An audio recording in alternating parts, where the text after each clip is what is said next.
Hola, buenos días. Estamos aquí para dar comienzo a este tercer encuentro de Reaprendiendo a Sentir, basado en el libro de Anabel González, No soy yo. Y habíamos quedado en el tema este de poder sentir nuestra vulnerabilidad.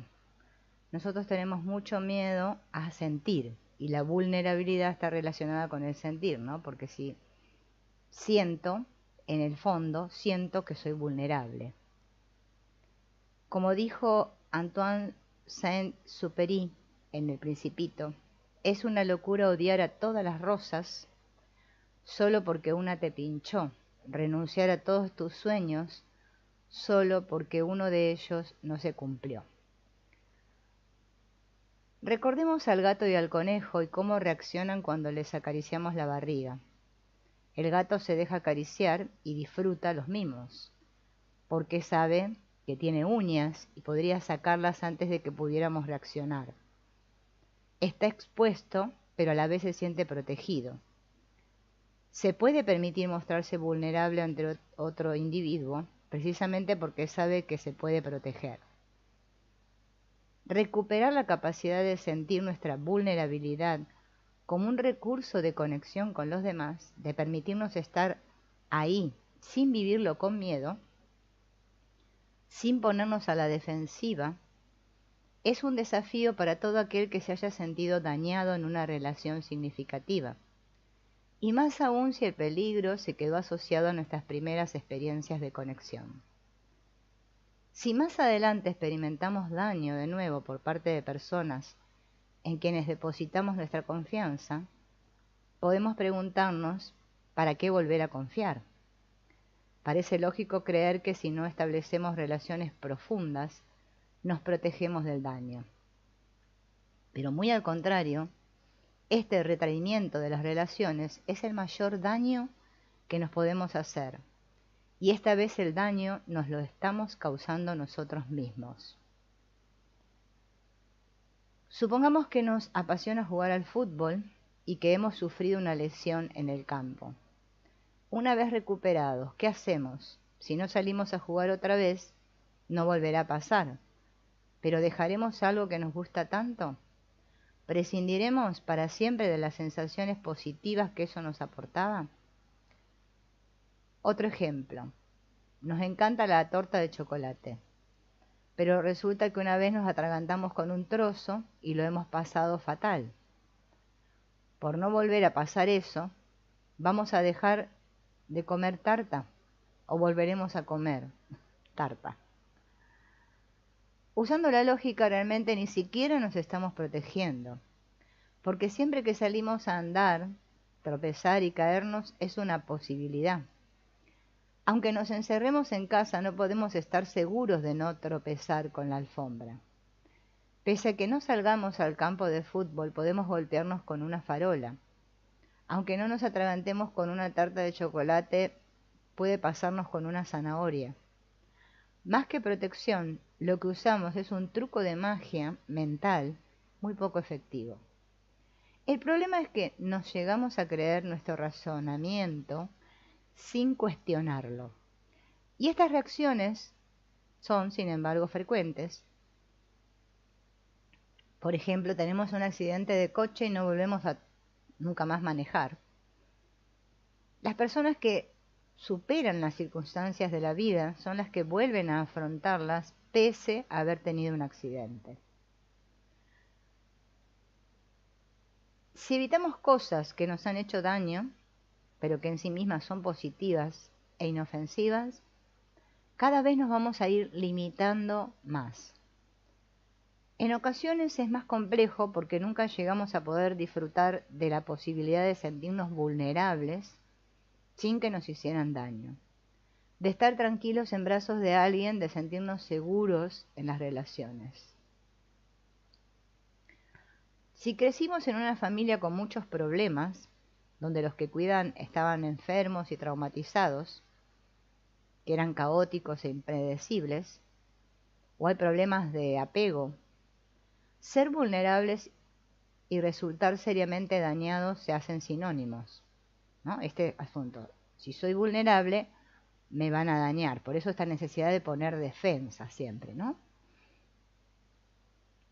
Pensar en estas circunstancias que ser vulnerable es bueno y no implica en sí mismo peligro es como un acto de fe, mientras todas las pruebas que conocemos parecen ir en contra. Sin embargo, en lo profundo, todos los seres humanos tenemos esa necesidad de conexión que seguirá influyendo en nuestra conducta, lo queramos o no. Decir que no necesitamos de los vínculos es como decir que no necesitamos respirar. A veces el aire es tóxico, pero no respirar no es una opción. La buena noticia es que podemos recuperar la capacidad de mostrarnos vulnerables con alguien y sentir a la vez una sensación de seguridad, ¿no? Porque este sentirme vulnerable está relacionado a ese miedo a no sentirme seguro, ¿no?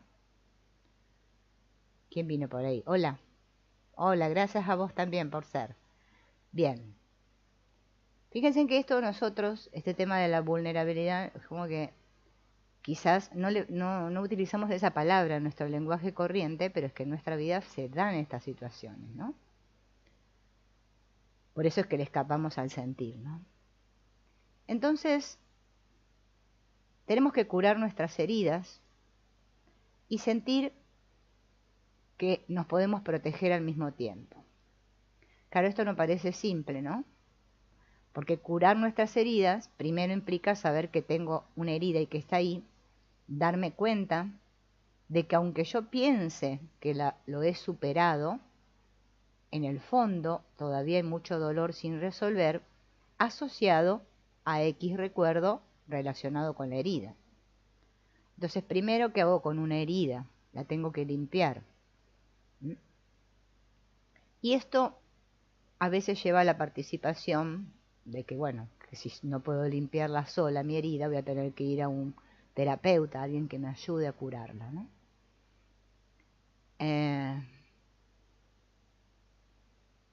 Para sentir que nos podemos proteger, tenemos que aprender a recalcular el peligro, desbloquear nuestras reacciones defensivas instintivas, desmontar nuestros sistemas de protección disfuncionales y ensayar una y otra vez respuestas sanas hasta que sepamos manejar estas respuestas y se hagan habituales.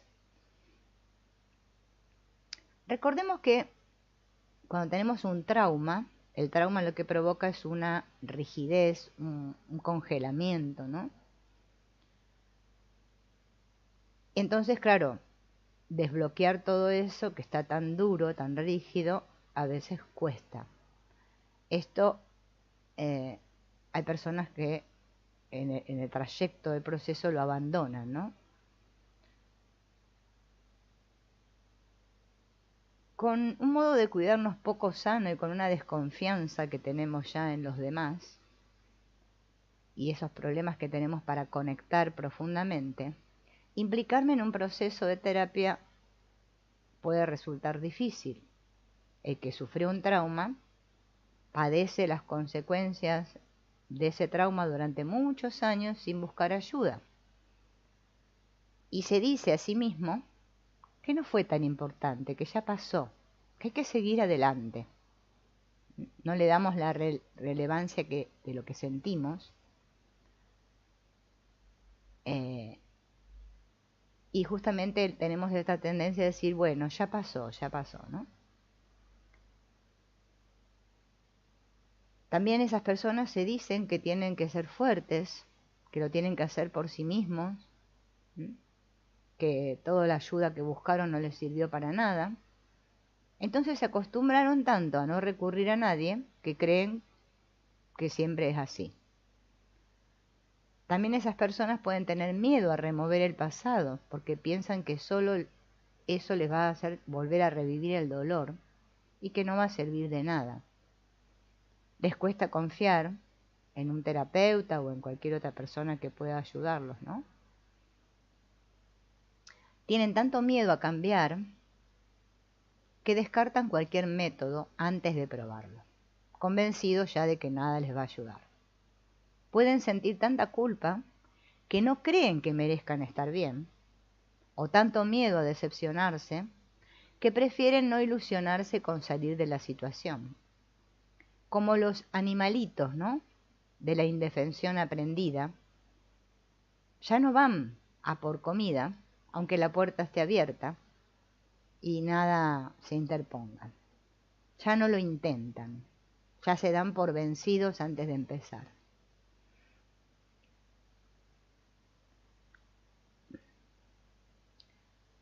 Cuando yo tengo que contar lo que me pasa, es cuando empieza a ponerse ahí a flor de piel, ¿no?, toda mi vulnerabilidad. Y justamente eso es lo que temo, ¿no?, que el otro se aproveche de mí, vendría a ser, o abuse de mí, porque yo le estoy contando mi dolor, ¿no?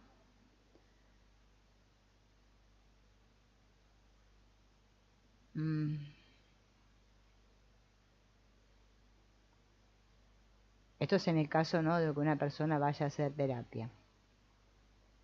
Pero también estas personas, además de rechazar buscar un terapeuta, rechazan tener amigos, formar una pareja, porque tienen miedo otra vez a ser dañados y que justamente puedan sentir esa vulnerabilidad y al mismo tiempo, ¿no?, sienten como que en las relaciones tiene que haber cierta distancia.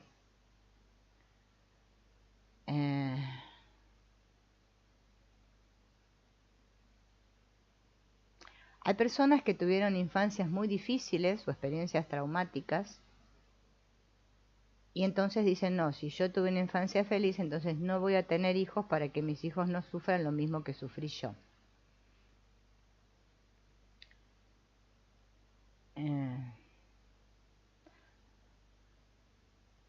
Muchas personas que han tenido dificultades en su infancia, ¿no?, sin embargo, han demostrado que pueden cuidar a sus hijos adecuadamente. Lo que es imposible evitar es que nuestro cerebro use nuestra experiencia de niños como referencia para saber qué hacer en la crianza. Esta experiencia nos puede servir como ejemplo en positivo o como muestra de lo que no queremos hacer. No pocas veces, tratando de diferenciarnos de nuestros padres, nos vamos como padres al otro extremo, ¿no? Y eso también es un problema. Pero si somos conscientes y trabajamos en ello, vamos a poder vincularnos con nuestros hijos de otra manera. Ser conscientes de nuestras dificultades es imprescindible para poder modificarlas. Que digamos que para estar bien es fundamental recuperar la capacidad de sentirnos vulnerables con otros seres humanos, estableciendo vínculos de intimidad con nuestros amigos, parejas, hijos. No significa que minimicemos la complejidad de restaurar el sistema de conexión con los demás cuando éste ha sido dañado. Mirar nuestros problemas con honestidad y realismo, pero a la vez sin culparme, ¿no?, por haber tenido las experiencias que tuve, es lo que va a lograr que pueda establecer esa conexión profunda con los demás. Por mucho miedo que me dé esa idea, vale la pena. Cuando tenga la experiencia de que mis heridas pueden sanarse, también voy a saber que puedo asumir el riesgo de vincularme de nuevo y que los daños nunca son irreparables. Es cierto que si nos exponemos nos pueden volver a herir, pero si nuestros sistemas de protección funcionan mejor, el daño no será extenso y no tardará mucho en curar. Al tocar nuestras cicatrices sabremos por experiencia que todo dolor acaba pasando. Si ponemos en una balanza lo que ganamos y lo que perdemos, sentiremos que vale la pena intentarlo. Y todo esto tiene que ver también mucho con la responsabilidad. Nosotros, este tema de la responsabilidad, ¿no?, lo tenemos como confusa esta palabra responsabilidad, porque no hemos puesto la responsabilidad en su debido lugar. Como dijo Albert Ellis, los mejores años de tu vida ocurren cuando decides tener responsabilidad sobre tus problemas.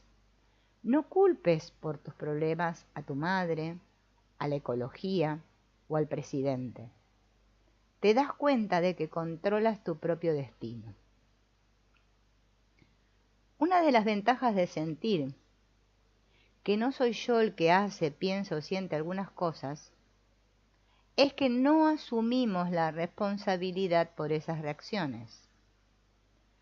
Y luego a posteriori me culpo por tenerlas y pagar las consecuencias de haberlas tenido. Pero si yo no asumo la responsabilidad de modificarlas, esa culpa es una culpa improductiva que alimenta el ciclo de la culpa. Es decir, me siento tan mal por haber tenido una explosión de rabia. Y entonces me torturo internamente todo el tiempo y eso hace que mi angustia suba y mi estado de ánimo baje. Y esto actúa como generador de un malestar que va a hacer que después vuelva una nueva explosión de ira. En ocasiones esta falta de control sobre nuestras reacciones nos sirve para tratar de minimizar las consecuencias. Les decimos a los demás que no pretendíamos decir esto, que ya saben que tenemos ese pronto y que no nos lo tengan en cuenta, porque, bueno, yo soy así, este es mi carácter. Nuestras intenciones son buenas, pero no podemos evitar tener esas salidas de tono. Si bien es cierto que estas reacciones no están integradas y bajo nuestro control consciente, también lo es que está en nuestra mano trabajar para que cambien. Las cosas que hacemos o decimos, aunque sean impulsivamente y sin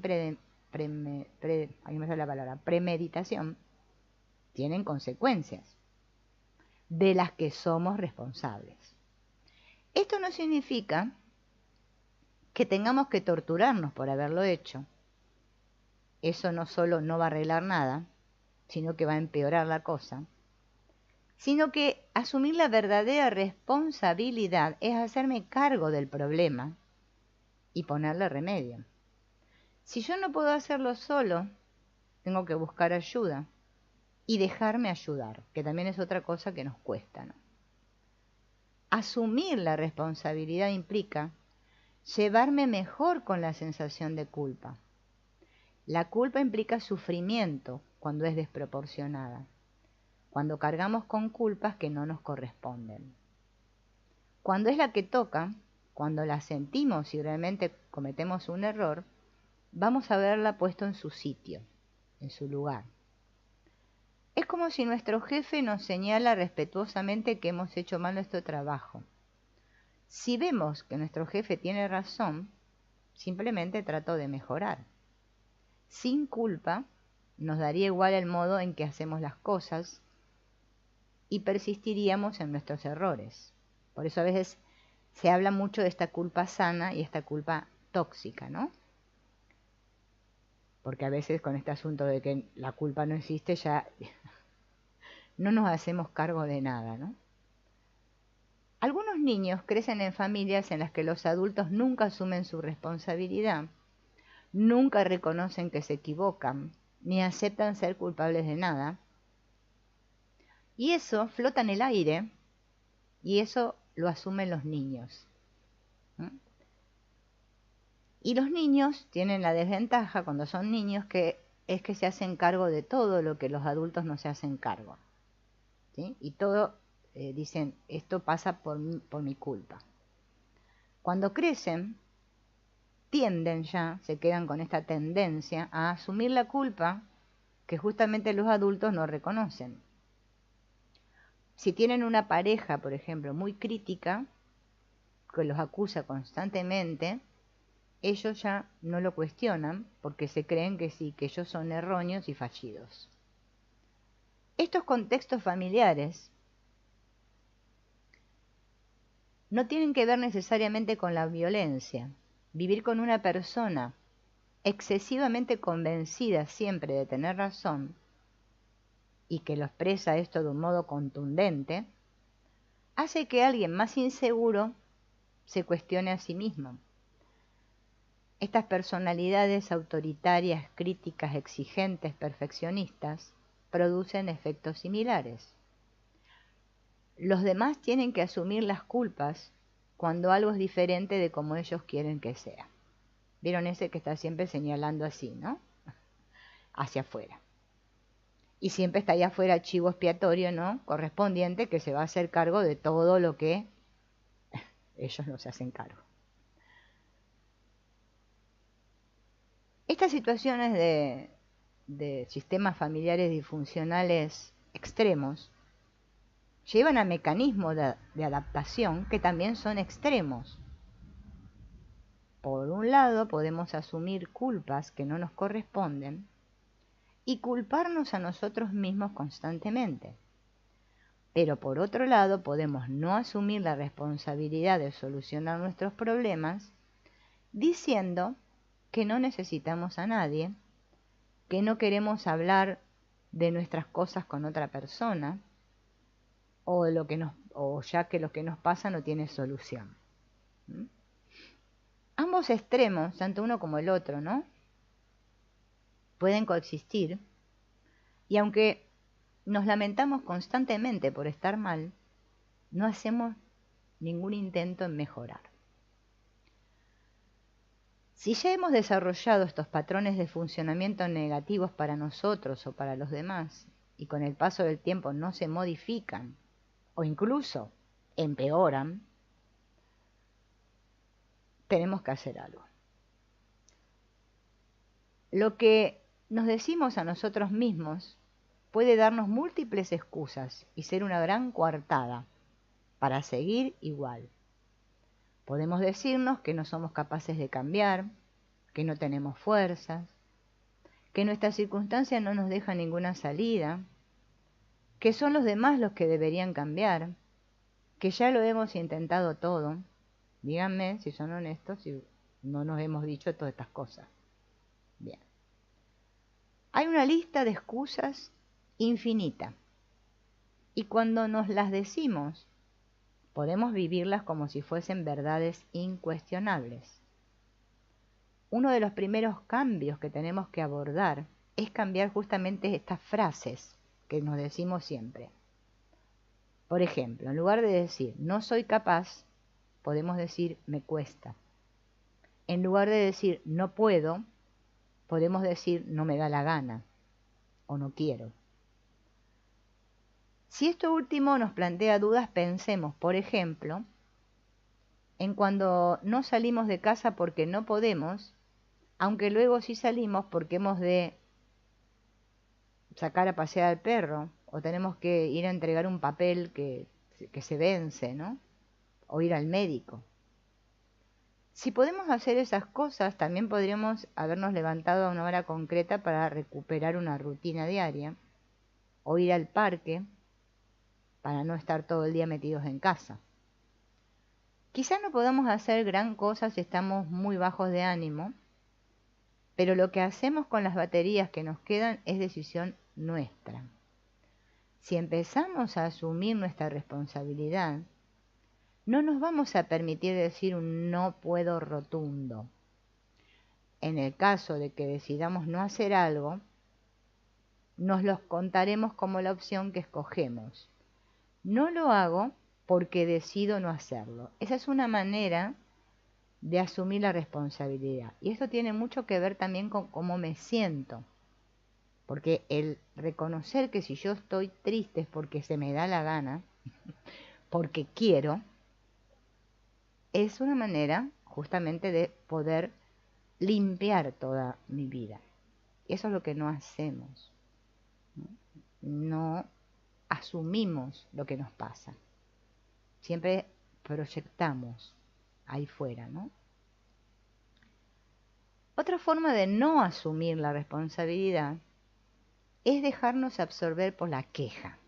El asunto de la queja es, ¿no?, si nos quejamos mucho, aunque lo hagamos solo en nuestro interior, porque hay personas que se quejan en su diálogo interno, o sea, no se quejan para afuera, pero sí se quejan para adentro, y quizá ni siquiera se dan cuenta, ¿no?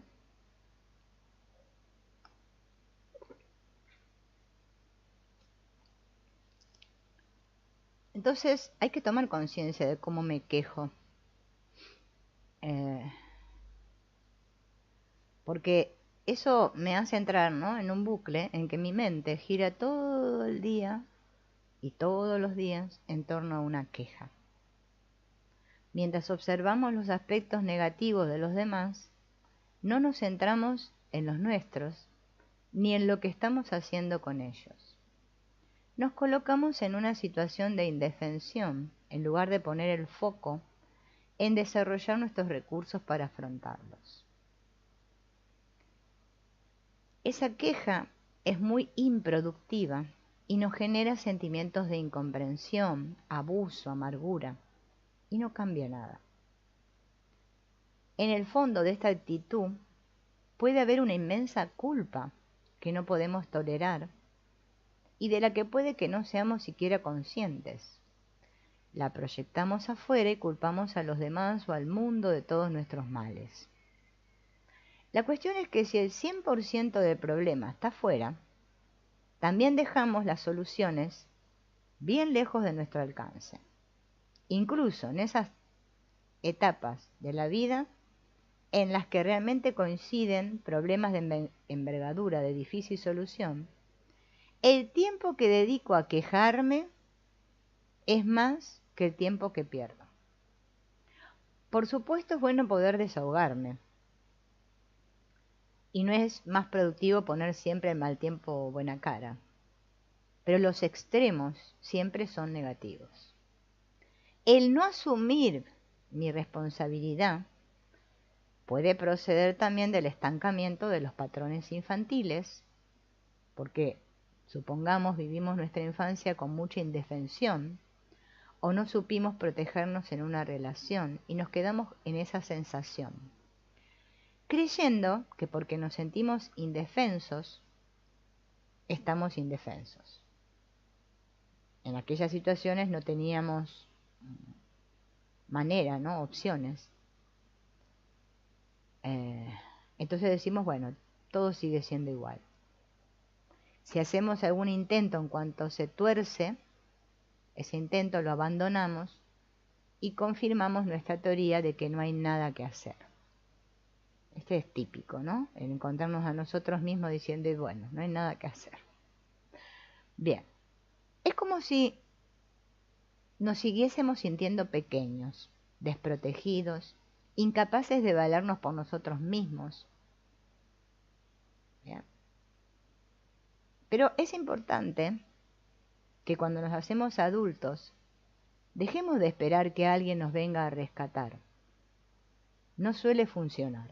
El príncipe azul nunca llega. Cuando yo pongo mis esperanzas en otros, ¿no?, para que me cuide, para que me proteja, para que me salve de mi destino, me coloco en una incongruencia temporal. O sea, funciono como niño cuando ya no soy niño. O sea, soy un adulto, pero yo estoy funcionando como un niño. Este patrón en el que estamos corresponde a otro momento evolutivo y no va a encajar en este, por eso estamos en una incongruencia temporal. Al crecer, interiorizamos los modelos reguladores y de cuidado que nos han rodeado y formamos modelos de autocuidado y autorregulación. Lo que viene de afuera pasa así siempre por un filtro interno. Si nosotros no nos regulamos bien, si nos desatendemos, si nos estamos criticando duramente, nos enfadamos con nosotros mismos o simplemente no hacemos nada por regularnos, lo que hagan los demás no nos llegará dentro. El cuidado de los otros solo puede satisfacer nuestras necesidades si nuestro sistema está estructurado hacia el autocuidado. Un gesto tranquilizador o unas palabras de consuelo no pueden neutralizar que nos estemos agobiando o machacando a nosotros mismos. Si dejamos sueltas nuestras emociones, los demás no tienen acceso directo al sistema interno y no consiguen calmarnos del todo. Si nuestra rabia está volcada hacia adentro, aunque encontremos una figura protectora, el mayor daño nos los hacemos nosotros mismos. La llave de este mundo interno la tengo yo. Y tengo que participar activamente en esta reconfiguración. Así me voy a beneficiar. Y voy a poder gestionar mis estados emocionales. No hay posibilidad de recuperación si yo no asumo una responsabilidad.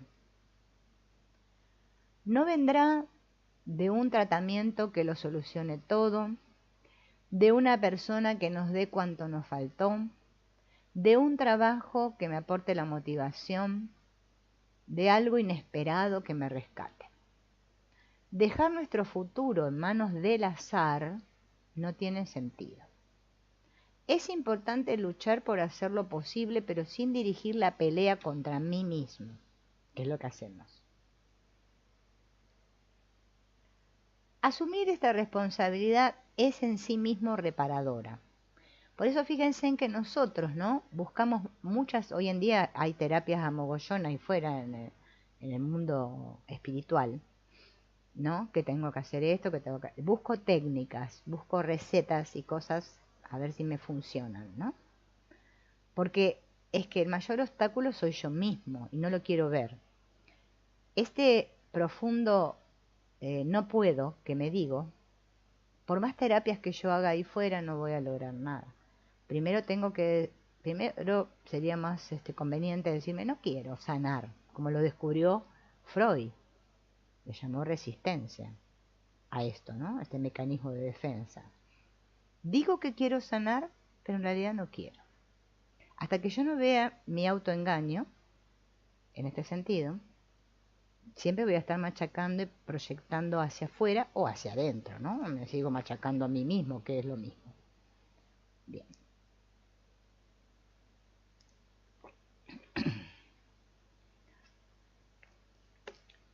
O sea, nos encanta ponernos en manos de otros, porque así si sale mal la cosa le seguimos echando la culpa a otra, ¿no? Mientras otros sean los culpables, no hay posibilidad de mejorar. Estaremos mal, pero no vamos a sentir que sea por culpa nuestra. Y cuando ya arrastramos mucha culpa que no nos corresponde, es como si no pudiéramos con una más. Esto de la culpa, volviendo al tema, ¿no? De la culpa sana y la culpa tóxica, es como lo de la vergüenza, ¿no? La vergüenza sana y la vergüenza tóxica.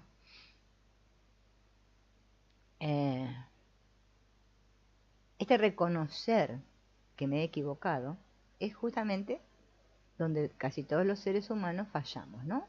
Debido a algo que se llama orgullo. El orgullo es la gasolina de la culpa. Más orgullo tengo, más culpable me siento. Yo no fui, yo no lo hice, no sé, porque ¿no? De estas cosas, ¿no? La culpa sana se activa cuando hacemos algo mal para nosotros o para los demás y nos ayuda a no caer en la autocomplacencia o en conductas irresponsables. Entonces tengo que aprender a mirar mis problemas sin torturarme por ello, pero sí diciéndome, tengo que hacer algo. Es esencial que además de decirlo, esta sensación me impulse a la acción. No importa si es eficaz o no, porque como sabemos, vamos a necesitar muchos intentos antes de conseguir un resultado. No sé si ustedes son conscientes que cuando somos niños, nosotros, al principio, no sabemos caminar. Cuando nacemos, primero gateamos, después nos paramos y nos vamos a caer unas cuantas veces antes de largarnos a caminar. Ahí está bien caerse. Después cuando crecemos ya está mal caerse. No podemos tolerar caernos. Esta tolerancia, ¿no?, a fallar, a equivocarme, este miedo profundo a equivocarme, es una gran carga. Entonces ahora lo que vamos a hacer es justamente, bueno, les voy a leer esta frase de Eduardo Galeano, que dice, al fin y al cabo, somos lo que hacemos para cambiar lo que somos. Puede que arrastremos muchas sensaciones desde nuestra infancia o desde alguna experiencia difícil, y es posible que nos hayamos quedado fijados en determinadas creencias sobre nosotros mismos y el mundo. Cuando ocurren cosas en nuestros primeros años de vida, nuestra capacidad para influir sobre ella es pequeña, porque no teníamos las mismas posibilidades que ahora, ¿no? Ahora soy un adulto y como adulto sí tengo opciones. Es muy probable que no veamos cuáles son esas opciones, a veces porque las opciones que nos planteamos no son realizables. Buscamos solucionar nuestros problemas mudándonos, por ejemplo, a un lugar donde nadie nos moleste, ¿no? Y cuando caemos en la cuenta de que por más que nos hayamos ido, el problema sigue con nosotros, caemos más en la desesperación.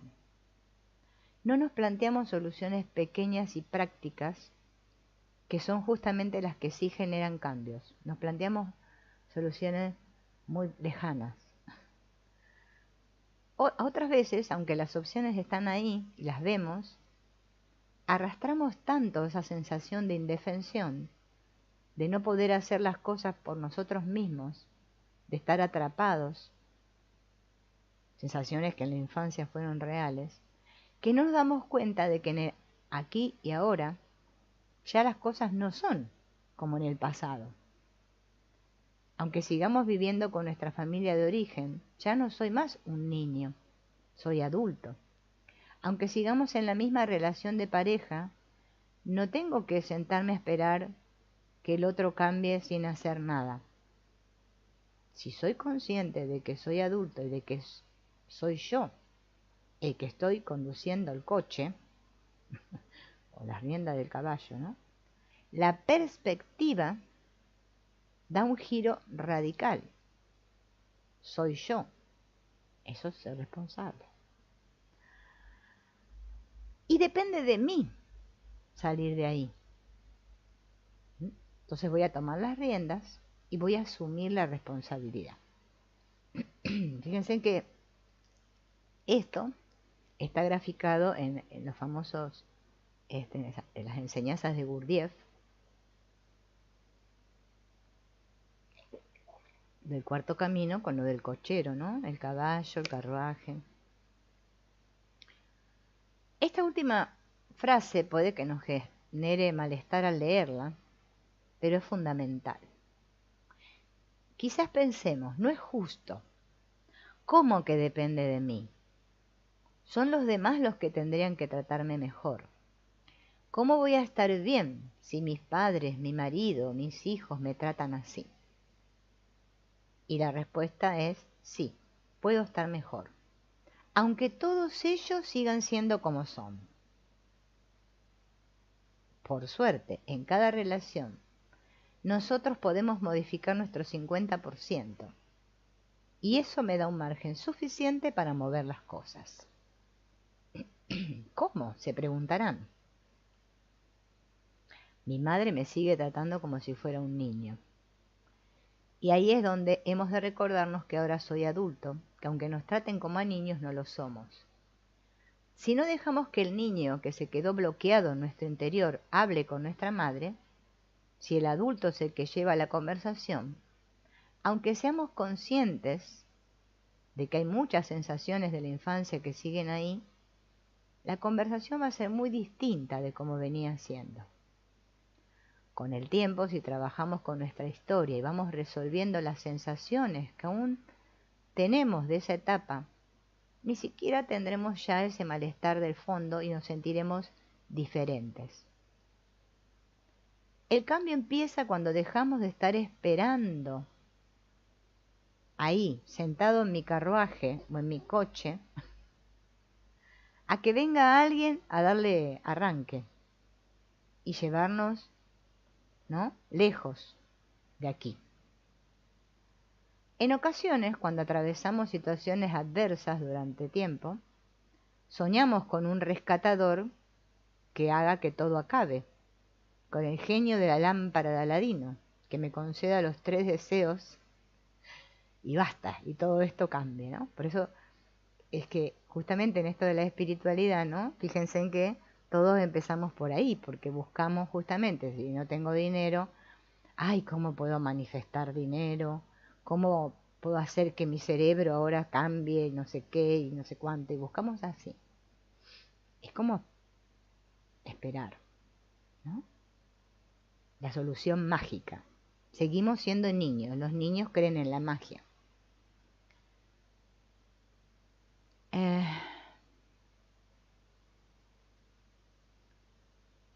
La solución de nuestros problemas, ¿no? Fíjense, siempre está basada en encontrar justamente algo del exterior que me rescate. Una terapia, una persona, un gurú, no sé qué sé yo qué. Bien. Y este fantasear es un escape imaginario, ¿no? Es un recurso potente que me permite evadirme, ¿no?, de cosas que digo que no puedo cambiar. Podemos quedarnos anclados en esa posición de esperar que nos salven, me salven de mí mismo, y resulta que la auténtica solución nunca va a venir justamente de ahí. Pero sí podemos hacer algo, y algo concreto.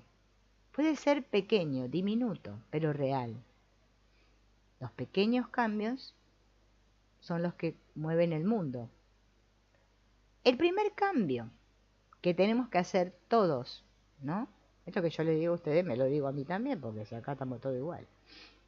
Es tomar conciencia de que yo soy un adulto, de que yo tomo mis propias decisiones, de que yo soy el que conduzco el coche. El segundo es tener clara cuál es la ruta hacia donde quiero ir. El segundo es la ruta, ¿no? Primero, tomo conciencia de que soy adulto. Segundo, hacia dónde quiero ir. Por ejemplo, la respuesta puede ser obvia. Lo que quiero es estar bien y ser feliz. Cuando las personas significativas de nuestra vida no nos han cuidado del modo más sano, es fácil que sin darnos cuenta reproduzcamos esos patrones internamente, culpándonos, exigiéndonos o abandonándonos a nosotros mismos, ¿no? Un modo de identificar esto es fijarnos en nuestra lista de prioridades, ¿no? Si estoy mal, ¿cuál va a ser mi prioridad? Estar bien. Si no me siento bien, no voy a poder gestionar el resto de las cosas.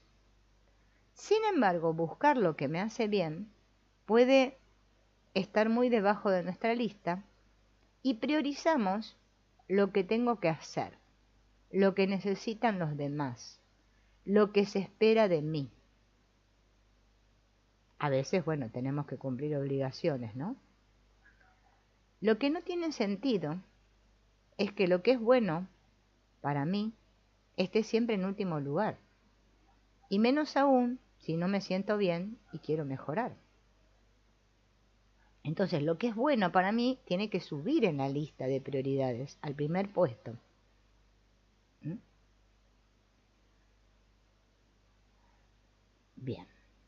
A veces, lo que es bueno para mí ni siquiera está en la lista y podemos pensar que si buscamos lo que es bueno para nosotros, voy a ser muy egoísta. Quizás en el fondo sienta que no me merezco que me pasen cosas buenas, o no voy a poder tener nunca nada bueno. O una versión aún peor es que incluso cuando por azar las cosas buenas llegan, las apartamos de nosotros y nos autosaboteamos. ¿Cómo vamos a poder estar bien si somos los primeros que nos buscamos cosas buenas para nosotros, que no buscamos cosas buenas para nosotros? o si cuando nos llegan no las dejamos de entrar. Así que el cambio comienza haciéndome la siguiente pregunta, que ahora les voy a decir.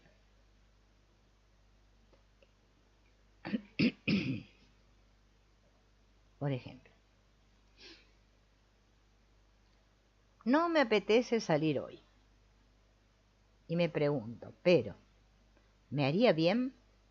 Y ahí no me hago trampa, no me contesto rápido, sino que pienso cómo me he sentido al final del día cuando salí de casa y lo comparo con los días en los que me quedé en casa o en la cama, con la persiana baja y oscuras, dando de vueltas a la cabeza.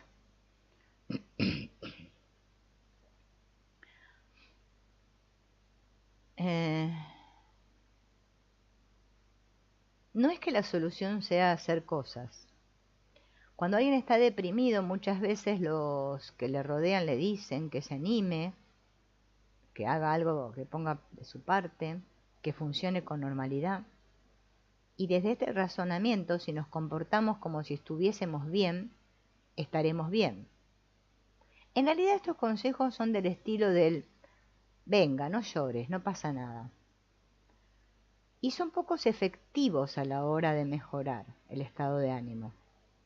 A veces lo mejor para nosotros es precisamente no hacer. En este caso no salimos porque es lo que los demás esperan que hagamos o lo que se supone que tenemos que hacer, sino que nos quedamos en casa porque es mejor para nosotros descansar. Y sabemos que es así porque hemos comprobado que cuando nos forzamos a hacer las cosas, terminamos más agobiados y a la mañana siguiente aún estamos peor.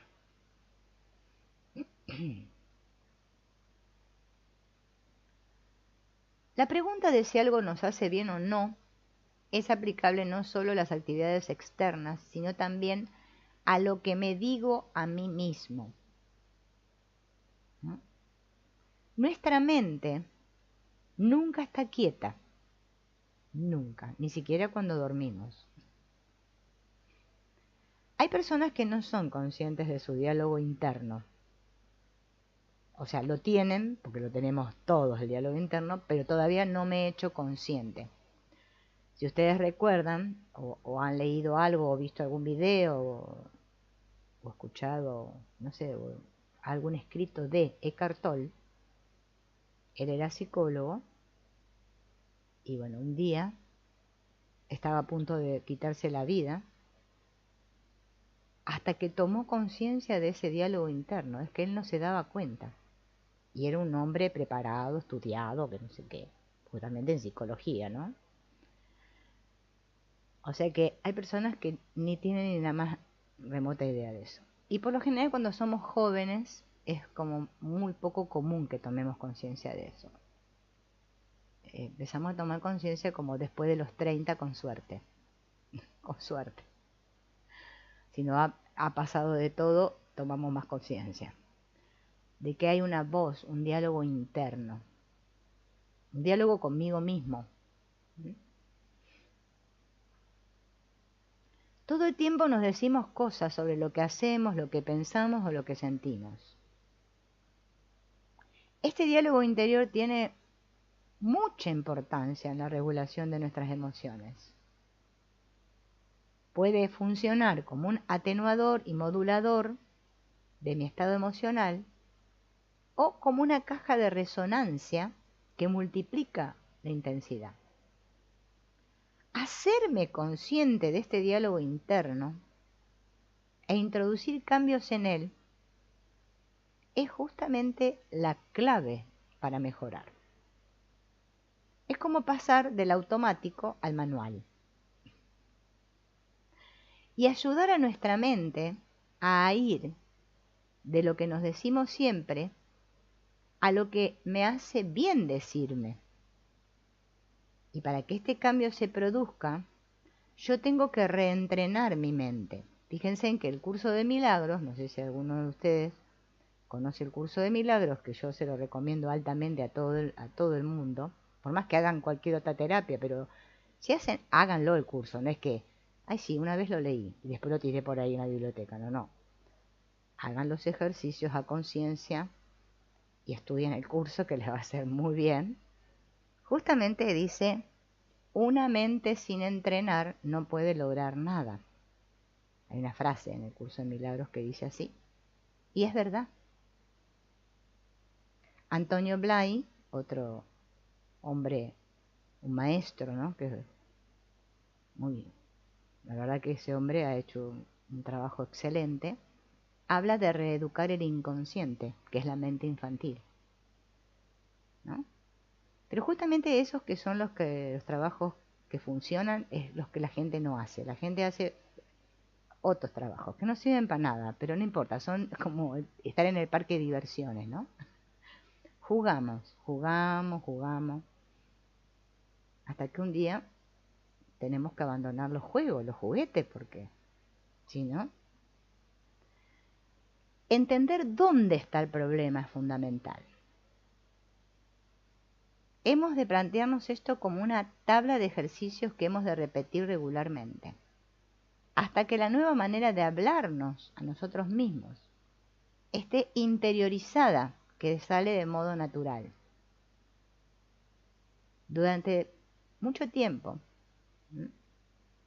aún así vamos a tener que fijarnos más y estar pendientes para conseguir que este aprendizaje se mantenga y se consolide.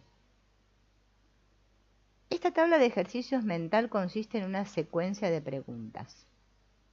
Y nos tenemos que hacer esas preguntas en este orden. Y aunque sepamos la respuesta, nos tenemos que contestar esa pregunta. Si pasamos por estas preguntas una y otra vez, iremos reconduciendo nuestra cabecita hacia otra manera de hacer las cosas, hacia otro modo de vernos, de entendernos, de cuidarnos por dentro. El potencial de este cambio para mejorar es enorme, aunque solo podamos notarlo después de un tiempo largo de trabajar con ello. Y eso es lo que vamos a hacer ahora, justamente es trabajar con esas preguntas. Ustedes, si quieren, se pueden anotar las preguntas por ahí. A medida que yo las voy haciendo y leo la explicación que da la autora para estas preguntas. Hola Gladys, bienvenida. Fíjense, ¿no? Primero, ya cuando descubrí que tengo este diálogo interno, ¿no? Que es fundamental, porque si no lo descubro... hay otro autor que ahora se me vino mientras les estoy hablando, que se llama Michael Singer, que tiene un libro que se llama La liberación del alma, que ya hace tiempo hicimos unos directos sobre ese libro.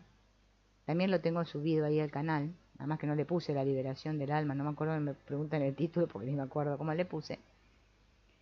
Pero hemos trabajado con ese libro.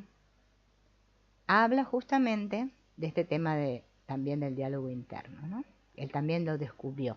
Es que el que descubre el diálogo interno es el que despierta. Despertar, la gente se piensa que despertar espiritualmente es que, no sé, que te venga un ángel, la anunciación del Señor y te diga, oh, hija mía, tú eres la elegida, no sé qué, o no sé, veamos estrellitas, o no sé qué sé yo qué. No, no, no. Es justamente cuando me doy cuenta de que yo no soy esos pensamientos que están todo el día ahí, en mi cabeza. Cuando yo observo mis pensamientos sin juzgarme, es cuando me ilumino. Es sencilla la iluminación. La gente piensa que hay que hacer cosas raras, no sé, ponerte cabeza para abajo, meditar horas y horas. No, es que no es necesario. Es tomar el mando. Saber quién manda. Ya también lo dijo el doctor Lem. O sea, yo cuando leo estas cosas que compartimos entre nosotros, siempre me recuerdo y les recuerdo, es que todo es lo mismo, todos dicen lo mismo. Pasa que hay caminos más rápidos y otros caminos más lentos. El curso de milagros para mí es el más rápido, la vía más rápida, pero nadie lo quiere hacer porque es sumamente aburrido y tedioso. Además de este curso no entiendo nada de lo que dice, ¿no? Que no tenés que entender nada porque tu ego es el que no tiene que entender. El desarrollo personal, que está de moda, y el crecimiento personal que todos queremos, es porque yo quiero ser una mejor persona, ¿sí? Me quiero mejorar como persona, pero es que lo que está fallido no es la persona, eso es la máscara. Lo que yo tengo que hacer es derribar la máscara y ser yo mismo, pero para ser yo mismo tengo que justamente exponerme, ser vulnerable y sentir la vida, y eso es lo que todos evitamos. Por eso después hacemos 800.000 terapias para seguir evitando el sentir. Y creemos que todo se hace, no sé, pensando mucho. Y no es así. Vamos a las preguntas. ¿Qué me digo a mí mismo? ¿Soy consciente de lo que yo me digo a mí mismo? Yo tengo que detenerme un segundo, ¿m? Para notar, de darme cuenta, ¿cuáles son estos pensamientos? ¿Qué cosas yo me digo a mí mismo? ¿M? Resulta que yo me siento mal y creo que es que me siento mal. Pero no me doy cuenta que eso vino de un pensamiento que me llevó a ese malestar. Siempre me estoy diciendo algo sobre lo que estoy experimentando. Por ejemplo, no soporto estar así. Soy un idiota por permitir esto. Es todo culpa mía. Nunca voy a salir de esto. Me quiero morir. Bueno, me quiero morir nos ha pasado mucho. Me he tirado bajo el tren, no sé, bajo el colectivo. Estas frases no son consecuencias de sentirme mal, sino que van a generarnos nuevas sensaciones o a empeorar las que ya tenemos. Ayuda mucho escribir estas frases que me digo y literalmente como me las digo. Otra cosa que recomiendo mucho es hacer el trabajo de Byron Katie. El trabajo de la señora Byron Katie, para sacarse el sombrero, excelente. Excelente. Tampoco nadie lo hace. O sea, todas las cosas que sirven en este mundo, todas estas herramientas que tenemos, nadie las usa. Usamos las otras, ¿no? Porque yo a veces estoy en el celular y miro así el YouTube y veo cada título de cada video y digo, Dios mío. Y no sé cuántas reproducciones de ese video y vos decís, ¿cómo puede ser que la gente le digan que si se toca acá, no sé qué le va a pasar? Y lo hacemos. Claro, es más fácil ponerte un dedo acá que tener que hacer un trabajo interno, obviamente. Esto lleva tiempo. Cuando está mi cabeza, agarrar una hojita de papel y una lapicera y escribir todo eso que me estoy diciendo es más sanador que ponerte el dedo acá o en la oreja, o no sé, bueno, no hay muchos lugares donde nos podemos poner el dedo, distintos puntos sanadores. No, es que agarro la lapicera y escribo. Entonces lo veo. Eso se llama poner la mente en papel. Es totalmente efectivo. Yo se los recomiendo. Después, como siempre digo, cada uno hace lo que se le canta al corazón, porque es así. Decimos sí, sí, sí, pero no. Como los niños, ¿vieron? Los niños, la mamá le dice, comete la verdura. Sí, sí, sí, después no se la comen. Así somos. Seguimos siendo niños. Entonces, cuando yo las veo escritas, esas frases, me hago consciente de la cantidad de insultos o desde hasta qué punto, ¿no? Me descalifico internamente. Pero es que tengo que tomar conciencia. Es que es fácil. Ah, soy yo. Ah, bien. Entonces, primer pregunta es, ¿qué me digo a mí mismo? Hacer este ejercicio, por favor, háganlo, porque si no es que... Háganlo un día. Yo ya sé que es tedioso, porque siempre estamos haciendo otras cosas. Pero un día que tengan ganas, ¿no? A veces tenemos que sentirnos muy, muy mal para que empecemos, porque somos así. Yo me acuerdo que cuando emprendí este camino era porque ya no me aguantaba más, ya no daba más, no daba más. Entonces ahí dije, bueno, voy a hacer algo conmigo. Tengo que hacer algo conmigo. Ya no puedo más conmigo misma. Bien, primera pregunta, ¿qué me digo a mí mismo? Segunda pregunta, ¿dónde lo aprendí? ¿Dónde lo aprendí? Estas frases que me digo reproducen cosas que escuchamos de niños. Nuestros padres, especialmente, ¿no? Nos decían, eres insoportable, eres un idiota, todo es culpa tuya. Bueno, a mí esa todo es culpa tuya me lo dijeron mucho de niña. Por eso el curso de milagros me ayudó mucho, porque tuve que trabajar con la culpa. Porque cualquier cosa que pasaba en la familia era la culpa mía. No tienes arreglo. No deberías haber nacido. Bueno, no en todos los casos es tan drástico. A veces no es tan drástica las frases, ¿no? Pero en muchas ocasiones la manera en la que yo me hablo internamente, o sea, esto que me digo a mí mismo, es un reflejo de cómo me hablaban estas figuras relevantes de mi historia. Y yo me sigo hablando igual. Me miro a mí mismo como fui mirado por los otros. Me trato a mí mismo como fui tratado. El tema es que una vez que interiorizamos ese modelo, es que me lo puse como una camisa de fuerza y ya no me lo puedo sacar. Mis padres ya se murieron, o yo me mudé y vivo a no sé cuántos kilómetros,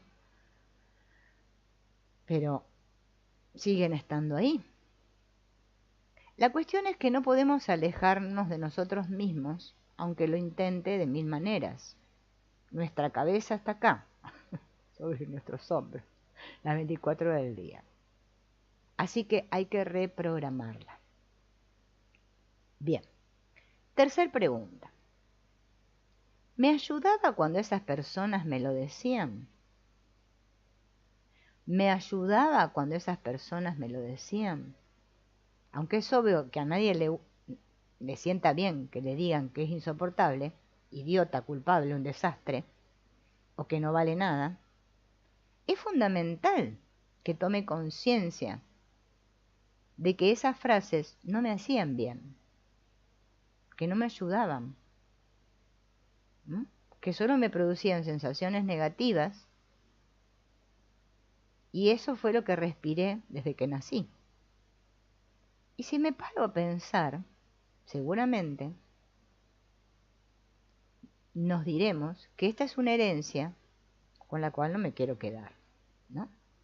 Son los famosos de esto que ahora en las constelaciones le dicen mandatos o lealtades. Es que todo es lo mismo. Yo siempre cuento la anécdota hace muchos años, porque bueno, era joven, tenía una directora que decía, ¿no?, que en la educación, bueno, en el caso en lo que yo trabajaba, en la educación, todo es lo mismo, siempre es lo mismo, y le van cambiando los nombres, los términos. Entonces parece diferente, pero es que siempre es lo mismo. Y nosotros nos creemos que es otra cosa. No, es que siempre es lo mismo. En las constelaciones se habla así, en el otro coso se habla de otra manera, y es que esto es lo mismo. Pero nosotros, como somos como también decía esta directora, ¿no?, viene la ola y nos subimos a la moda, a la cresta de la ola. Ay, ahora están de moda estas cosas, voy a hacer esto. Todo el mundo lo hace, así que voy a hacer lo que hace todo el mundo. ¿Se entiende? Entonces, yo tengo que hacer lo que es bueno para mí. Como dice Krishnamurti, el que se ilumina es el que es una autoridad para sí mismo. Si yo hago como me dice el otro, es que no crezco. Esto que estamos leyendo acá, no es que hay que hacerlo sí o sí, obviamente, no es un mandato. Pero fíjense, es para que uno se le abra la cabeza, ¿no?, y reflexione y diga, ah, sí, a ver, podría intentar ver qué es lo que pienso. Y me lo tengo que hacer yo, el trabajo.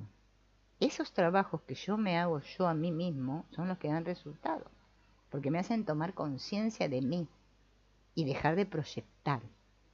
Ay, es que yo soy así porque la abuelita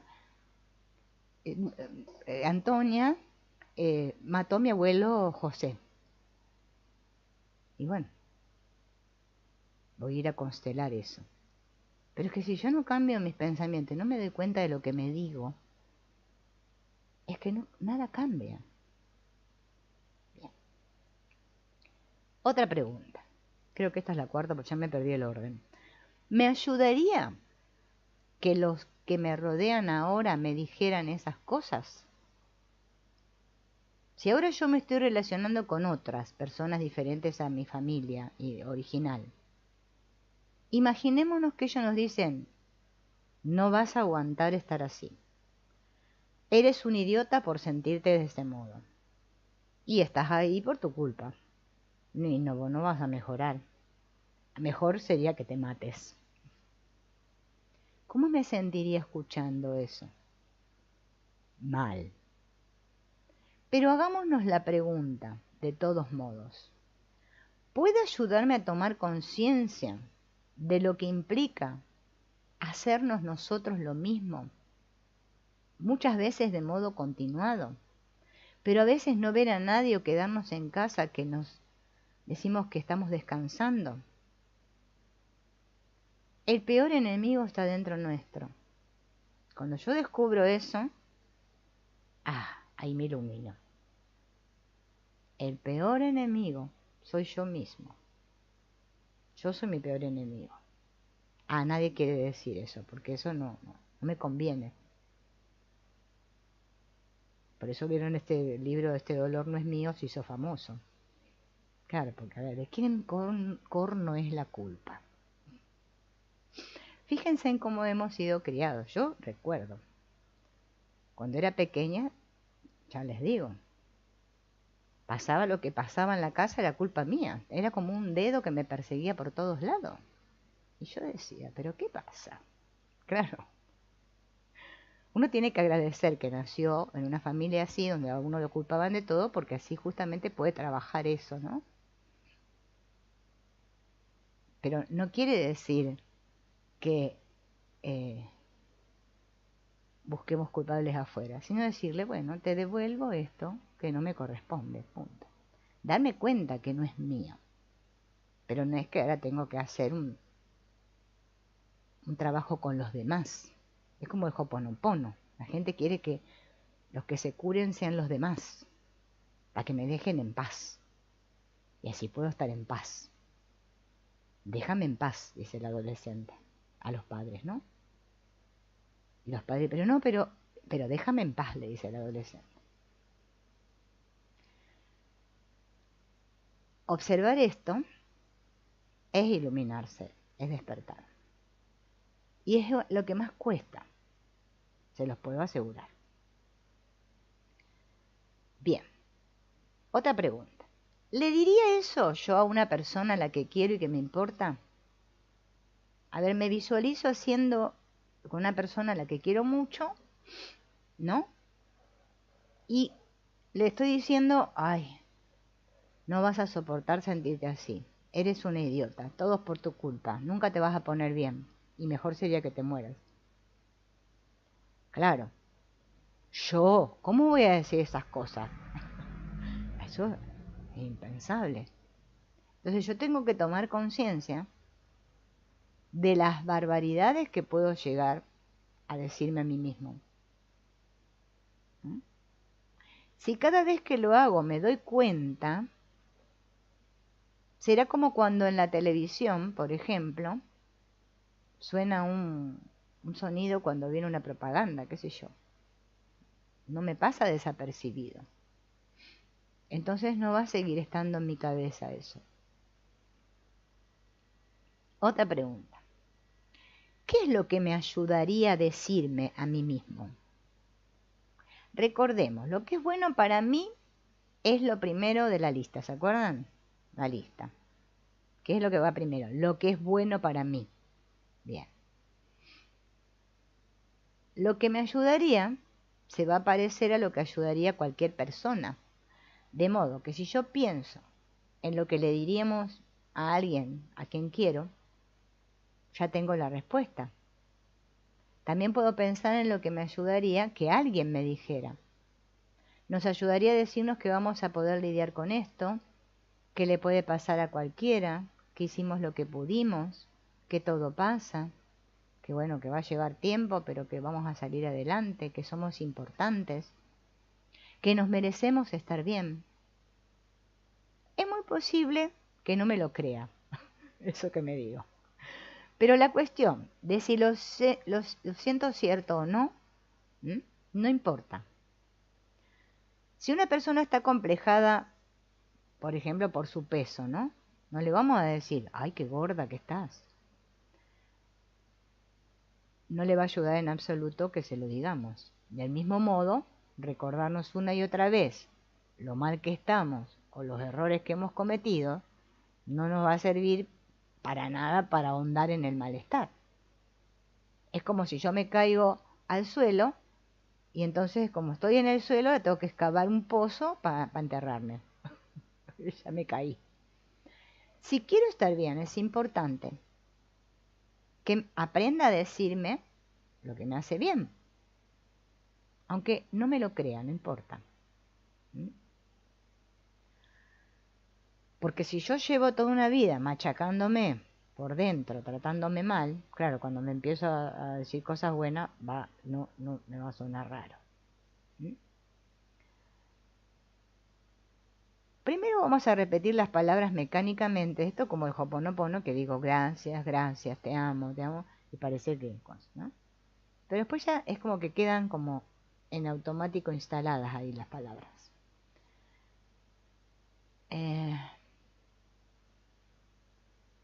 A veces nuestros estados emocionales nos desbordan, lo inundan todo, y dejamos que sea la desesperación y el desánimo el que toma las decisiones por nosotros.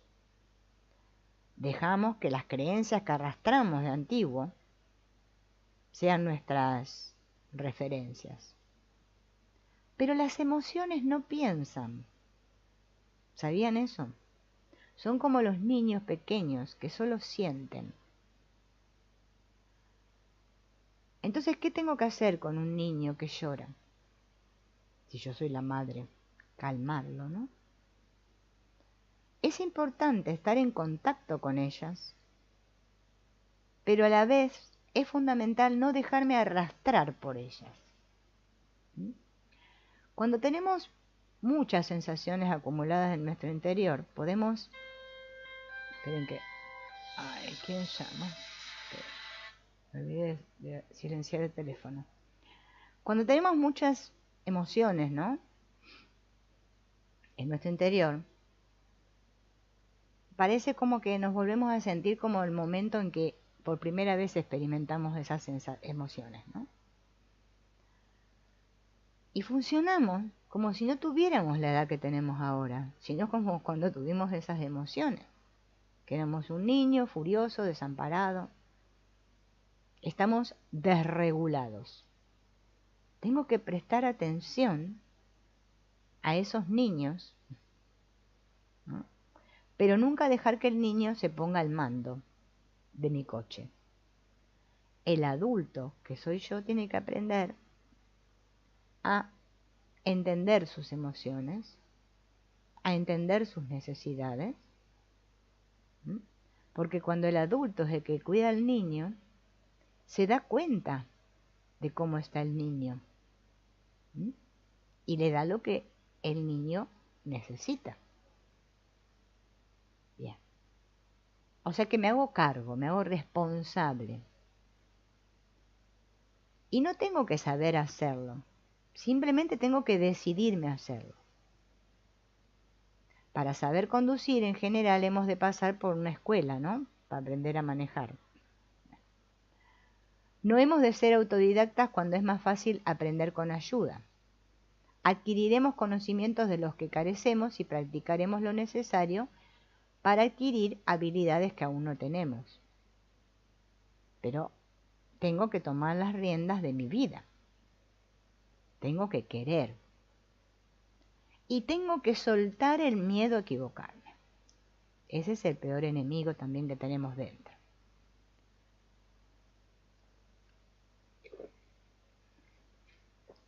Fíjense que el genio de Albert Einstein dijo: una persona que nunca cometió un error es una persona que nunca intentó nada nuevo. ¿Mm?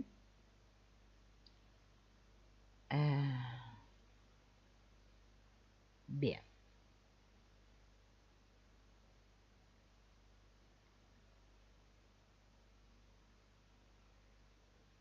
Bueno, acá justamente dice lo que ya dije, que es cuando aprendemos a caminar, ¿no? No vamos a hablar de vuelta a lo mismo.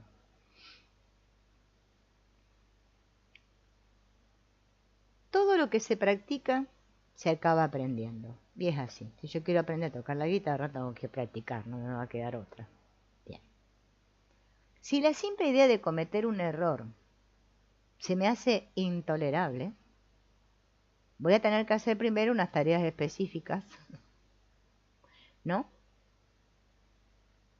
En la cual me equivoque, ¿sí? Intencionadamente. Y me dé cuenta que no pasa nada. Bien. Llego tarde al trabajo, 5 minutos. No lo vea como algo drástico. ¡Oh! ¿No? Bien. Me subo a una bicicleta y me caigo. Bueno. El sistema nervioso nuestro sabe habituarse a las sensaciones de todo tipo. Por ejemplo, la primera vez que yo conduzco un coche, ¿no? En tensión, ¿sí? Voy a sentir esa tensión, porque tengo miedo a chocar, a no sé qué. Pero después ya lo voy a hacer en automático. Y voy a conducir más tranquilo.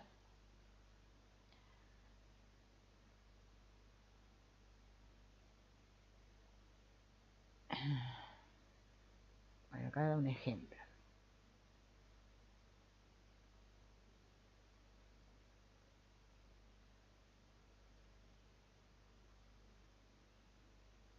Un ejemplo.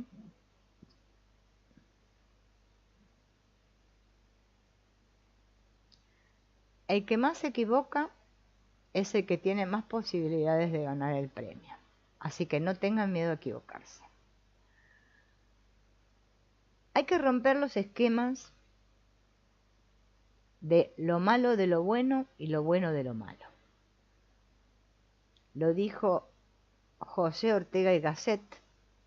Nuestras convicciones más arraigadas, aquellas de las que menos dudamos, son las más sospechosas.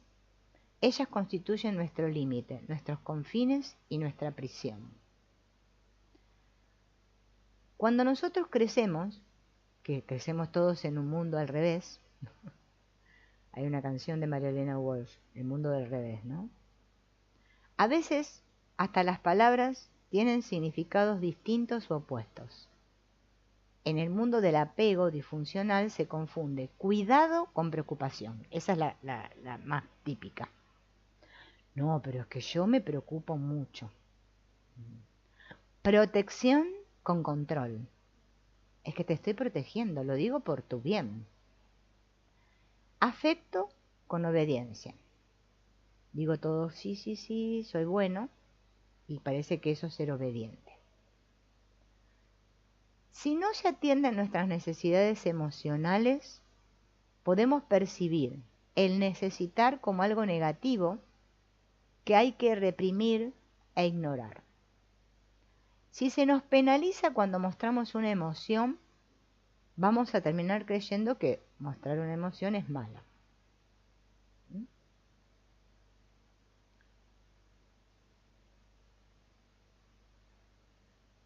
De modo que no podemos aferrarnos a cualquier idea que pueda regir nuestro comportamiento. Entonces yo me tengo que parar y usar el discernimiento. Cuestionar.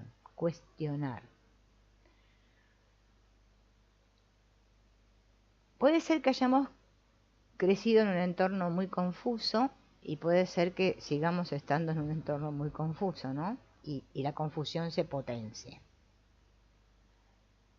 Si desde pequeño nos hubiesen dicho que el color rojo se llamaba verde y que el verde era rojo, cuando dijésemos verde estaríamos hablando del rojo.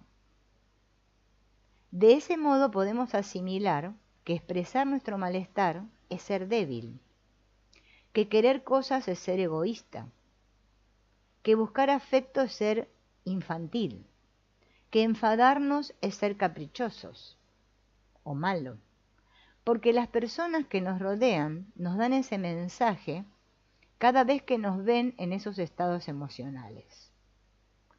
Pero que alguien nos diga algo en voz fuerte y con contundencia, aparentando seguridad, no significa que lo que nos dice sea una verdad absoluta. De hecho, cuando alguien dice algo como si fuera inapelable, precisamente por ese motivo suele ser falso. La convicción es muy diferente de la seguridad sana, que admite que se la cuestione y que puede plantearse cambiar de opinión si el otro lo convence con sus argumentos. La convicción es siempre patológica e indica una necesidad subyacente muy grande de aferrarse a una idea. Y fíjense que en este mundo tener convicciones es muy importante. Si alguien le dice a un niño que es un llorón cuando el niño está triste, es muy probable que esa persona después de grande no sepa qué hacer con su tristeza. Si se le dice que es malo cada vez que se enfada, es muy probable que ese adulto no tenga una buena gestión de su propia rabia. Probablemente las emociones que estamos mostrando en esos momentos nos resulten incómodas y sean incómodas para el que tenemos delante, porque ellos también tienen dificultades para manejar esas emociones. Las personas con las que crecemos no pueden enseñarnos un lenguaje emocional que les es desconocido y muchas veces están atrapados en sus propios automatismos patológicos.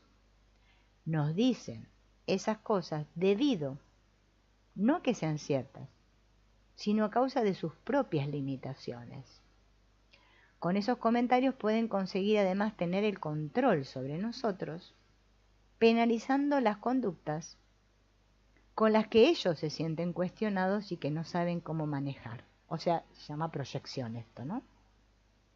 Esto no quiere decir que tengamos que disculpar las conductas de las personas que nos han podido hacer daño en nuestra vida, sino que entendamos que sus opiniones proceden de sus propios procesos mentales y que están distorsionadas. Bien. Dado que lo que nos decimos a nosotros mismos procede de esos modelos, tengo que estar abierto a cuestionarme esto. Todo eso que para mí son convicciones. Muchos pensamientos flotan en nuestra cabeza sin que nos demos cuenta si tienen coherencia o no. Creemos que por el hecho de pensarlos con tanta fuerza son así. Los sentimos como verdades inapelables. Precisamente por esta convicción con la que los pensamos, es que muy probablemente lo sean. Sin embargo, si hemos crecido en entornos complicados, caóticos o ambivalentes, las pocas referencias que tenemos sobre qué hacer las sentimos como esenciales. Sin esas referencias creemos que nos espera el caos y nos aferramos a ellas. Esas referencias son nuestras creencias sobre nosotros mismos y el mundo. Nos decimos que esto nos pasa porque no valemos nada, porque todo es culpa nuestra, porque es el destino el que marca nuestro futuro. Y no solo nos lo decimos, sino que nos aferramos a esa idea, porque al menos así las cosas tienen una explicación. De ese modo podemos curiosamente resistirnos a modificar la idea de que somos unos inútiles y cuando otras personas nos señalan nuestros logros, no le damos importancia. O sea, cuando nos dicen algo positivo, ¿no? Le damos al comentario, ¿no? Así, y no lo dejamos entrar. Y cuando algo nos sale mal, abrimos la puerta y permitimos que ese hecho, la crítica de otros, nos resuene ¡pam! Adentro, ¿no? Sí, soy un inútil.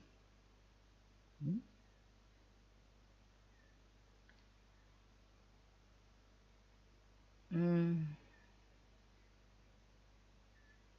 Para cambiar tenemos que estar dispuestos a romper los esquemas, a cuestionarnos por completo nuestras creencias, a dar por seguro que por muy fuertes que sean, no son verdades absolutas. Como dice Byron Katie en su trabajo, en una de las 4 preguntas del trabajo, ¿no? La primera, ¿es verdad? Es la primera pregunta. ¿Estoy absolutamente seguro de que eso es verdad? Cuando yo me cuestiono si eso es verdad, ese pensamiento loco que pasa por mi cabeza, ¿es verdad? ¡Pum! Se espuma. ¡Puf! Ahora, si yo me lo creo, me lo apropio,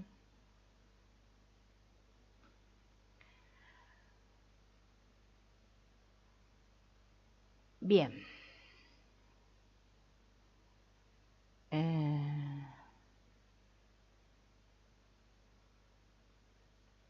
ver.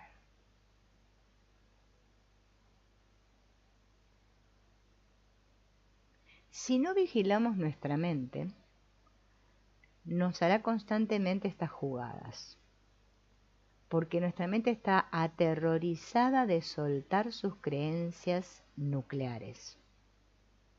Si yo suelto las únicas cosas de las que estoy segura, ¿qué me queda? Entonces me quedo con esa resonancia negativa antes que tirarla, desecharla y cambiarla por una buena. En este mundo del revés, lo bueno parece malo y lo malo parece bueno. Aferrarnos a nuestras ideas parece que nos da claves para entendernos a nosotros mismos y para entender al mundo. Pero realmente no estamos entendiendo nada. Pensamos que la seguridad que nos da el control es la única seguridad posible, pero es la cárcel que nos deja sin hacer ningún cambio y no nos permite cambiar.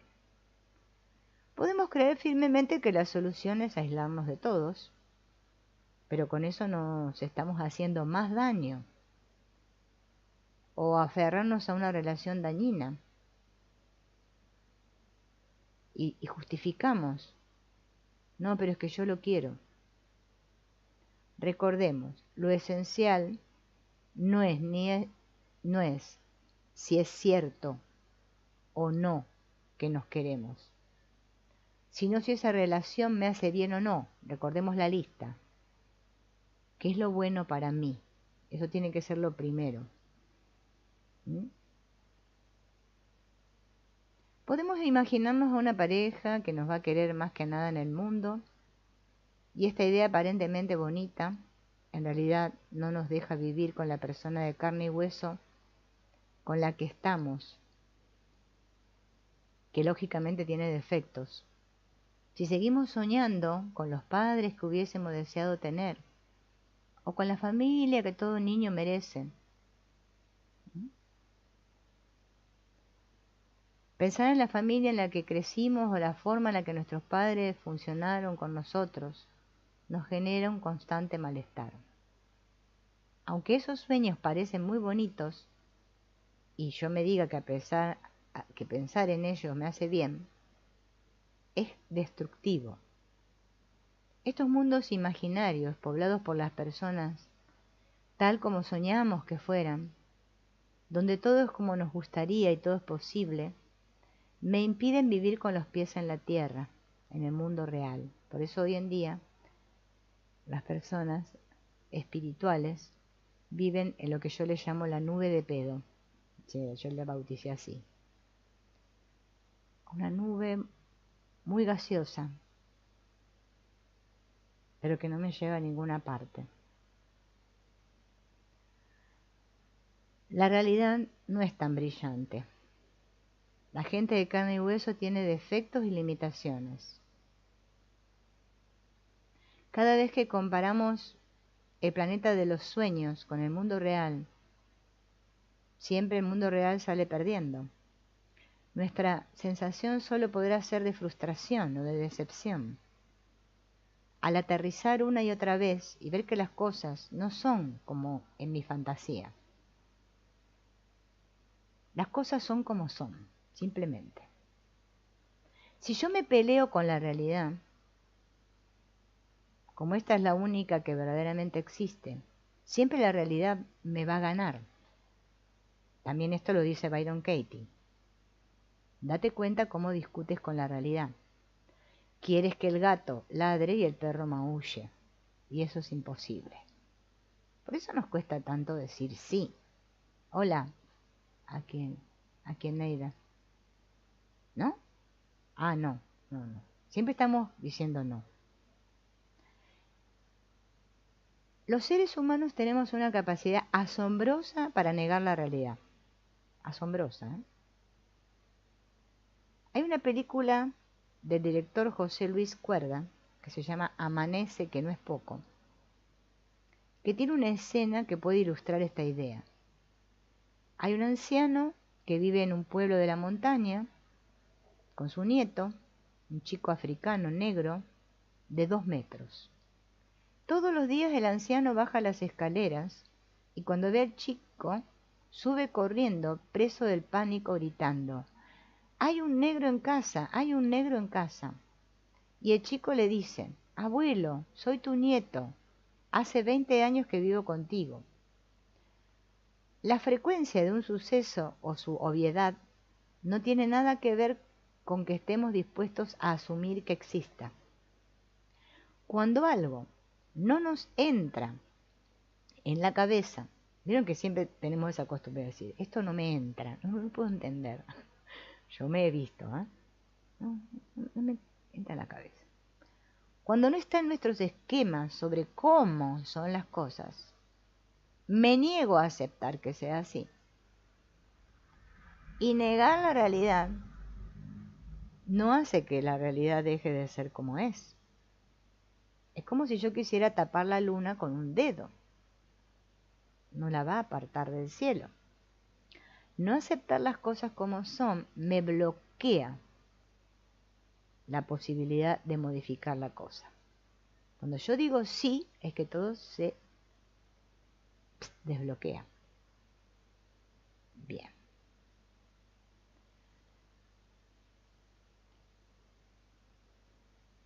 Todo lo que está representado en nuestro mundo ideal son necesidades legítimas e importantes, porque todos necesitamos afecto, aceptación, reconocimiento, rodearnos de personas con las que nos sintamos bien, conseguir logros en la vida, y todo eso está a nuestro alcance.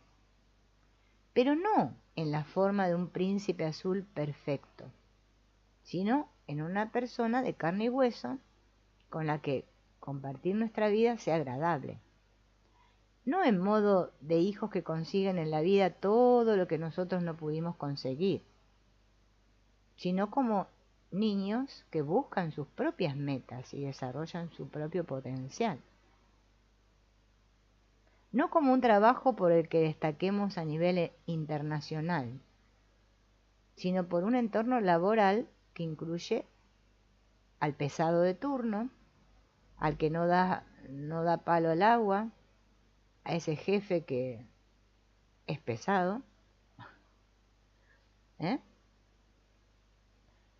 Entonces no nos peleamos con la realidad porque no se parece a mi planeta, a mi nube de pedo, sino que aprendo a identificar los elementos que forman parte de mi planeta en el mundo que tengo aquí, ante mí, a no dejarlos pasar porque no tengan tanto brillo o no sean el 100% de lo que busco.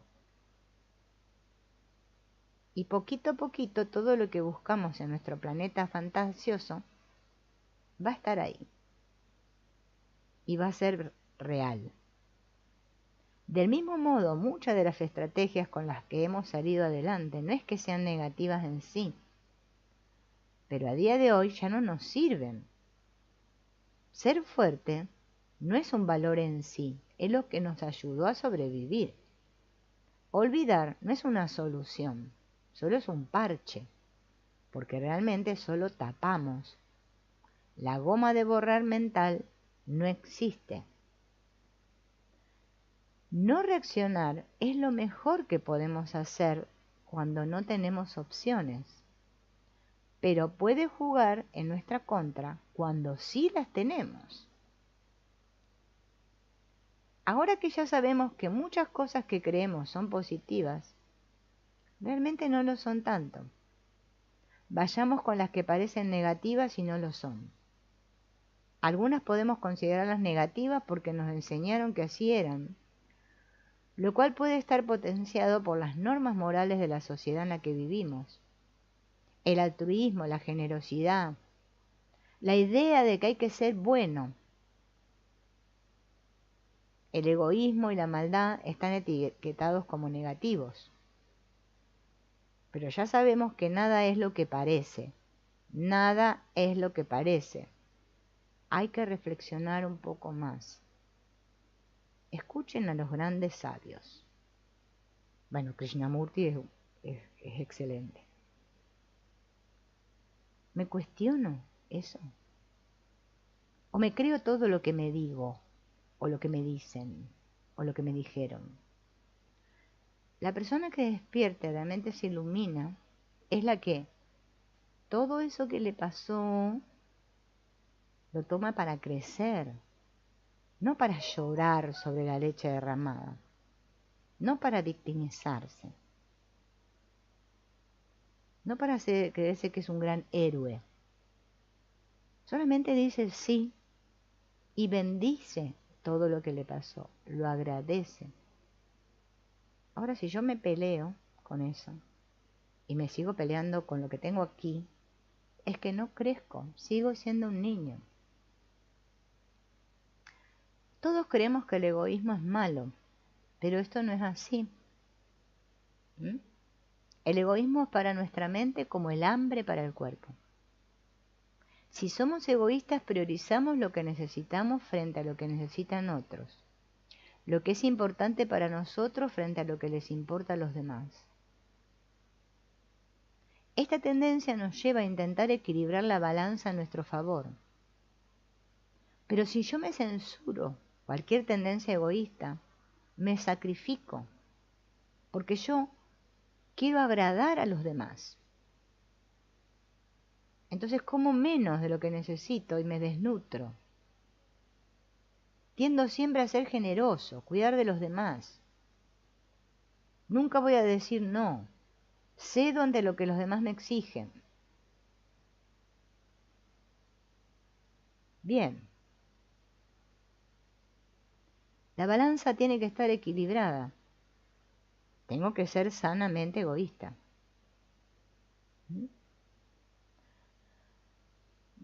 Nos vamos a sentir mal por ello, pero recordemos que nuestro organismo se habituará y con ello las sensaciones cambiarán.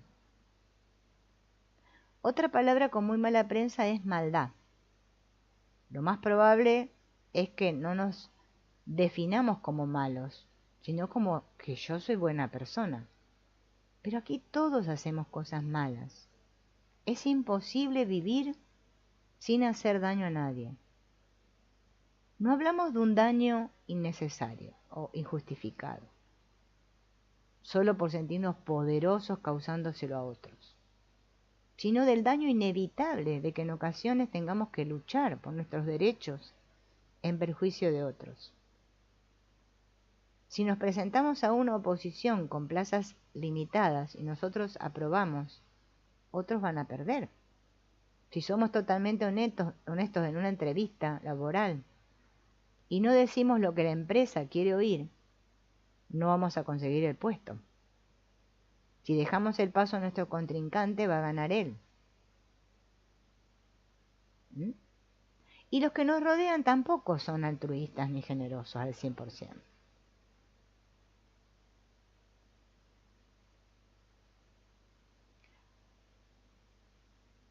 Puede ser que haya personas que escuchando esto, dice acá la autora, se sientan incómodos y en desacuerdo.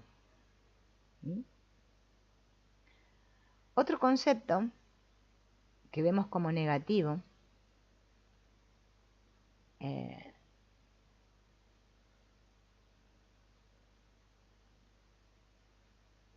es el de la vulnerabilidad, ¿no?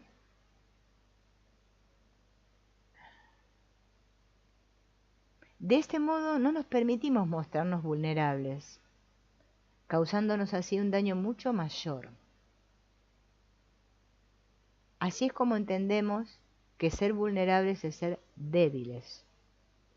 Si sobrevivimos a nuestra historia siendo fuertes y tirando para adelante, podemos sobrevalorar la importancia de ser fuertes, porque vieron que hoy en día yo he luchado, qué luchador, ¿no?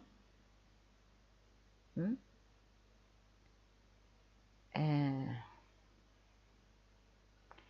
Debido a esto, cuando nos fallan las fuerzas, no nos vamos a apoyar en nadie y nos vamos a privar de recursos que podrían sernos útiles. Trataremos de hacerlo siempre contando solo con nuestros propios medios, y así es como nos agotamos. Tenemos una visión negativa de ser débiles.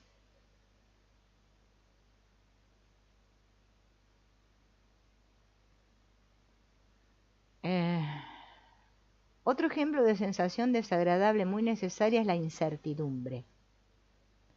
Hay que llevarse bien con la sensación de incertidumbre, porque la vida es continuo cambio. Tenemos que soltar ese control, ¿no? Nadie sabe lo que va a pasar, solo voy a saber lo que pasa cuando pasa. Ah, pero yo quiero saber ya qué va a pasar. No tenemos una sensación de seguridad interna porque no tuvimos una base segura. De modo que recurrimos a sucedáneos, funcionamos a base de control. Pero sin exploración no hay aprendizaje. Sin certidumbre no hay evolución. Esto es uno de los factores que nos mantienen en lo malo conocido, por muy malo que resulte. Ir hacia lo bueno desconocido nos da miedo. Así que tenemos que aprender a tomarle cariño a la incertidumbre. No sé, no como que no sé, no es terrible. Si la buscamos y tratamos de hacer las cosas siempre de una manera diferente, tomar rutas distintas, nuevas recetas, cambios, nos vamos a reconciliar con esa sensación de incertidumbre, disfrutando de ella.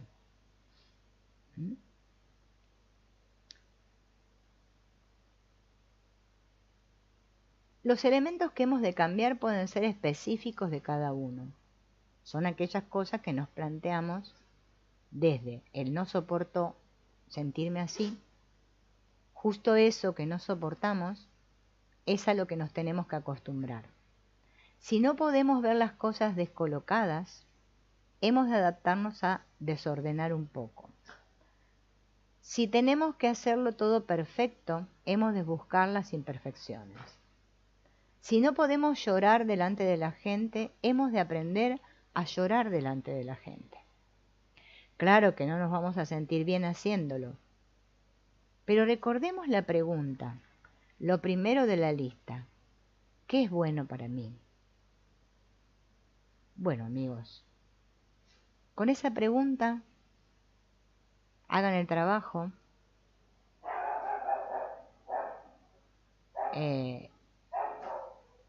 Vamos a continuar, todavía falta un poco más de este libro para terminar de explorarlo. Y nos veremos en el próximo encuentro. Gracias por estar ahí, a los que